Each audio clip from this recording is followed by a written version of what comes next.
자, 여러분들 그러면 결국 뭐예요? 여러분들 그 코로나19가 이 상기도 감염 아니에요. 상기도에만 있으면 아무 문제가 없어요. 결국은 폐로 내려가거나 혈관을 타고 온몸을 돌아다니는 사람 중에서 심한 고생을 하거나 죽는 사람이 나오는 거예요. 그리고 왜 그렇게 될까? 내 몸에 방어 시스템이 너무 약해가지고 방어를 못하는 거야. 그래서 그 안에 들어와가지고 막 증식하게 하는 걸 우리 몸이 그 저항을 못하는 거야. 결국은 여러분 면역 기능을 유지하는 게 제일 중요한데, 여러분들 많은 분들이 면역 기능 그러면 항체만 생각한단 말이에요. 면역 기능은 항체가 다가 아니에요. 항체는 군대예요. 우리 나라로 생각, 군대입니다. 항체까지 동원되는 건 군대가 동원되는 거예요. 여러분들 우리나라의 지금 기본적인 치안 질서를 누가 지켜요? 여러분들이 지키고 있어요. 우선 첫 번째는요. 여러분들 집에 가면 문 잠그잖아요. 그게 치안이야. 도둑은 못 들어오잖아요. 강도 못 들어오잖아요. 그게 1차적인 치안이에요. 그 다음에 그거 뚫고 들어오면 여러분들이 막 싸우죠. 그리고 안 되면 경찰 되게 경찰에서 끝나요. 우리나라 90%의 치안은 경찰하고 여러분들이 막는 거예요. 똑같습니다. 우리 몸도. 여러분들이나 경찰이 막을 수 없는 강한 외부에서 들어오면 그때 군대가 동원되는 거예요. 그리고 군대가 동원되는 건 시간이 걸려요. 바로 군대가 동원되는 게 아니에요. 우리 몸 똑같습니다. 그래서 여러분들 이 면역 기능에 대한 걸 말씀드리면요. 우리 몸의 면역 반응에는 사실 이 우리 몸에 들어온 항원이라는 게 외부 물질이야. foreign body를 제거하기 위한 반응을 우리가 면역 반응이라고 그러고, 거기에는 선천 면역 반응과 후천 면역 반응으로 구성되어 있어요. 여러분들 기가 막히게 합리적인 거예요. 자, 그러니까 선천 면역 반응을 이해하셔요. 이거는요, 여러분들 그냥 파출소하고 똑같아요. 사방에 있어가지고 뭐든지 우리 몸에 들어오면 즉시 동원돼서 그냥 즉시야, 즉시. 3일, 일주일이 아니야. 즉시 가서 싸우는. 그래서 그러니까 걔네들은 그냥 눈 가리고 그냥 소위 말해서 비자기, 내가 아닌 놈이 들어오면 그냥 즉시 동원돼서 싸우는 거예요. 그 시스템을 이해를 못하고 있어요. 여러분들 그 시스템 중심에 누가 있다고요? 국민이에요, 국민. 그 시스템의 중심, 가장 중심에 있는 게 국민이에요. 바로 모든 세포예요. 그걸 담당하는 거예요. 그 다음에 조금 구체적인 게 대식세포, 매크로파지라는 대식세포, 그 다음에 내추럴 킬러 셀이라는, 그 다음에 여러분들 피 속에 백혈구라고 하는 중성 과립성 백혈구라고 하는 이놈이 아주 중요한 역할을 하는 거예요. 여기엔 림프구라는 건 없어요. 림프구는 바로 후천성 면역 반응이에요. 여러분들 이 후천성 면역 반응은요, 여러분 시간이 아무리 빨라야 3일쯤 지나야 작동을 시작하고 일주일쯤 지나야 절정에 달해요. 그리고 이놈은 기억력이 있어요, 기억력. 이놈은 들어온 놈을 딱 기억을 해요. 그래서 똑같은 놈이 들어오면 훨씬 빠르고 강하게 반응을 해요. 그래서 아주 효율적인 거예요. 여러분들 그걸 이용하는 게 바로 백신이에요. 선천 면역 반응하고 백신은 아무 상관도 없습니다. 여러분 후천 면역 반응, 특히 이 면역 반응이 비로소 백신의 주기전이에요. 주기전. 여러분 아시겠어요? 이거는 3일에 시작을 해서 최소한도 일주일쯤 지나고 그 이후에. 그래서 여러분들 왜 파이자나 모더나에서 1차 접종을 한 다음에 얼마 만에 다시 접종하는지 아세요? 3주 만에 다시 접종을 해요. 한 3주쯤 지나야 비로소 면역 반응이 좀 생기고, 그래서 그때 한 번 더 기억하라고 찔러주는 거예요. 그러면 확 기억력에 의해서 그냥 확 항체가 생기는 거예요. 굉장히 빠르고 강력하게. 그게 백신의 원리예요, 원리. 요즘 백신은 아무리 찔러줘도 이 선천 면역 반응에는 아무런 영향이 없어요. 그런데 이 선천 면역 반응과 후천 면역 반응은 사실 긴밀하게 정보를 주고받고 있어요. 수지상세포, 덴드리틱 셀이라는 셀이 사실은 보고는 하고 있어요. 혹시 왜냐하면 이 선천 면역 반응으로 해결이 안 되면 후천 면역 반응이 동원돼야 돼요. 이 집단 조직폭력배의 싸움이 너무 커가지고 이거 도저히 경찰이 안 되겠다는 건 그때는 군대가 와야지요. 똑같은 거예요. 그러니까 자, 여러분 선천 면역 반응은 즉시, 그 다음에 이거는 한 일주일 지나야 효과 있는 반응이 나타났다.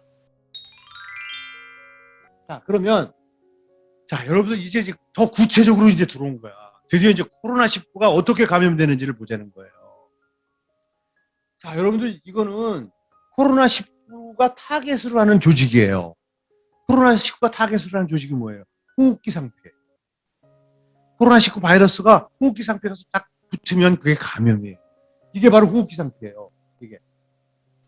여기가 이제 호흡기 전체를 띄워가지고 조직을 잘라서 여기가 공기가 왔다 갔다 하는 데고 여기가 공기가 왔다 하는 데고 여기가 이제 상피세포. 그 다음에 이제 여기가 이제 그 밑에 혈관이 많고 근육도 있고 막 이런 데인데 이 부분을 확대해서 본 게 바로 이 그림이에요. 자, 여러분 이 그림을 잘 보셔야 돼요. 이게 바로 상피세포예요. 여기 보면요. 이게 보이시죠? 이게 선모예요, 선모. 선모야. 여러분들 약간 까뭇까뭇하게 보이는 게 거기에 선모가 상피세포 위에 선모가 나 있어요. 그리고 그 주위, 여기 보면 G라고 쓴 거 있죠? G. G라고 쓴 게 뭐냐면 가블리셀이라는 술잔세포라고 생긴 게 술잔처럼 이 커피, 포도주 잔처럼 생겼죠? 저기서 뭘 만드냐면 점액을 만들어요. 그래서 점액을 왕창 만들어 가지고요. 그 점액이 이 선모 위에 쫙 선모를 덮어요. 그래서 마치 뭐처럼 나오냐면요. 선모 위에 점액 담요가 만들어져요. 그리고 그 선모는 안에서 바깥쪽으로 계속 비팅을 해요. 아주 기가 막히게 아주 십서정연하게 동시에 비팅을 해요. 그럼 어떻게 될까? 그 위에 있는 점액 담요가 조금씩 바깥으로 나가요. 바깥으로.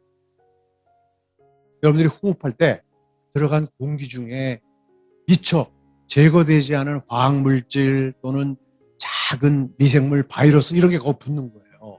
그럼 그 점액이 계속 바깥으로 밀어내서 결국 어디로 들어가냐면 결국은 위로 들어가는 거예요. 그게 정상이에요. 여러분들 몸에서 지금 정상적으로 호흡기의 점액이 계속 소화기로 들어가고 있어요. 그게 정상이야. 그 양이 적기 때문에 전혀 못 느끼는 거고 그 양이 많아지면 가래라고 느끼는 거예요. 그게. 예를 들면 어떤 세균이 들어가거나 그래가지고 그게 많아지면 여러분 기도를 막잖아요. 그래서 우리 몸에서 그 기도를 빼내게 기침을 하게 만드는 거예요. 그래서 기침을 해서 빼내는 거예요. 기가 막혀요, 우리 몸이요. 그런데 여러분들 요 점액 밑으로 결국은 코로나19 바이러스가 여기에 결국 그냥 그 점액을 뚫고 들어와서 결국은 여기 감염되는 거예요, 이 세포에. 근데 여러분들 이 상피세포는요, 여러분들에게 좀 어려운 얘기인데, 요층이 보이세요, 요층? 요층이 BM이라고 써있죠. 베이스먼트 멤브레인이라고. 다시 말해서 이렇게 손바닥처럼 단단한 조직 위에 상피세포가 이렇게 올라앉아 있는 거예요. 왜냐하면 그렇지 않으면 상피세포가 떨어져 나가요.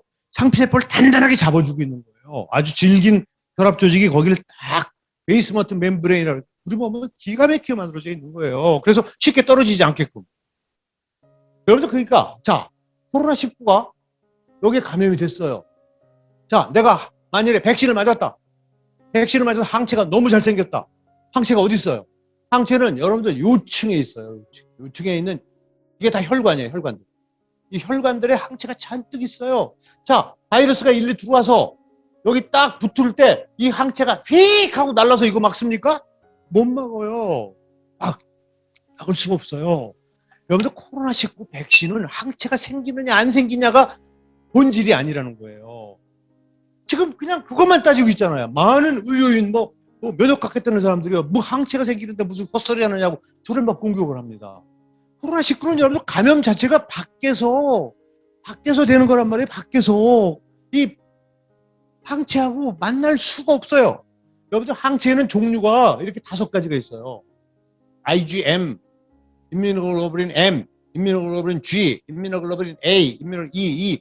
문제가 2개인데 여러분들 이 IgA라는 거는 사실은 요 점액 속에 나오는 항체예요. 그걸 우리가 점막 면역성이라고 그래가지고 요 IgA라는 게 만일에 관계된다고 그러면은 막을 수가 있어요. 근데 여러분들 화이자나 모더나에서 밝힌 바에 의하면 3주 만에 다시 찔렀더니 IgG 항체가 바글바글 생겼더라.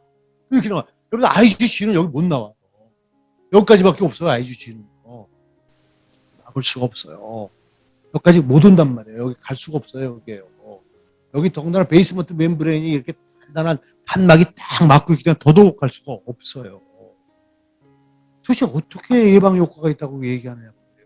저거까지 설명을 해야 학문이에요. 그게 그냥 항체가 생겼으니까 면역 생겼다. 그러니까 되는 효과 있다. 그래서 집단 면역 가능하다. 어떻게 그렇게 주장을 해요? 이 벌건 대낮에 말도 안 되지요. 설명을 할 수 있어야죠. 기전을요. 여러분 생각해보세요. 제가 무리한 주장한다고 생각하십니까?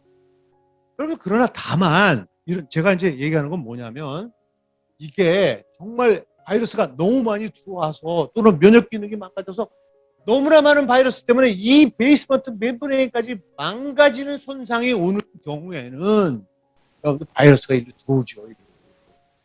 근데 항체가 있으면 당연히 막아주죠. 제가 그걸 부인한다고 그랬어요? 그거 부인하지 않았어요. 다만 저는 여기에 감염되는 거를 막을 방법은 빵이라는 거야. 확률이. 제로야, 제로. 감염을 막을 방법은 없다는 거예요. 그러나 감염이 됐지만 감염이 돼서 원래 여기서 끝이 나야 되는데 불행하게 이게 심해서 여기가 깨져서 이 안으로 들어왔다 이거예요. 그래서 항체하고 노출이 됐어. 그러면 여러분들 정말 다행스럽게 그 항체가 바이러스가 더 퍼지지 않게 막을 수 있는 기능하는 건 확실하지요. 무슨 얘기예요? 쉽게 말하면 경증 환자가 중증 환자가 되는 걸 막을 가능성이 제가 분명하게 있다고 얘기했어요. 있다고 얘기했어요. 제가 여러분들 어디에서 제가 이런 걸 부인한 게 아니에요. 여러분들 다 이해가 되시죠? 그렇게 어려운 내용이 아니에요. 이거 너무 쉬운 내용이에요. 자, 여러분들 보세요. 호흡기 바이러스가 감염됐을 때 우리 몸에서 어떤 면역 반응이 일어나는 걸 보세요.